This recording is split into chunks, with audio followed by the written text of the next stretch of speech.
Ladri di elemosine in azione nella chiesa di Gesù Lavoratore a Marghera, dove le cassette per le offerte sono state forzate da ignoti.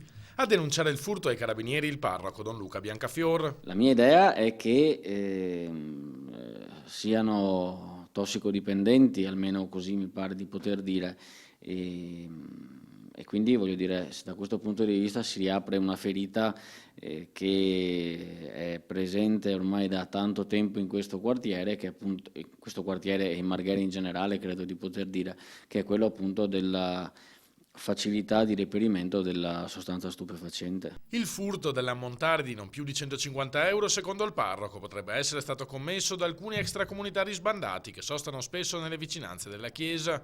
I problemi di questo quartiere sono noti e non possono essere risolti dalle sole forze dell'ordine, che pure si danno da fare, sostiene Don Luca. Si tratta di una questione soprattutto culturale. Da anni si parla di riqualificazione.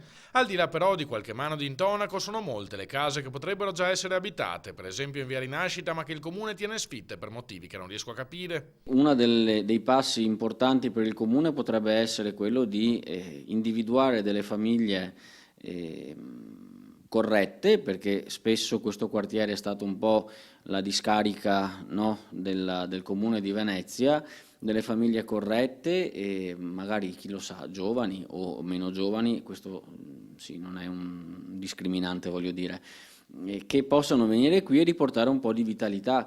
Credo che la cosa importante sia quella di contagiare il male con il bene.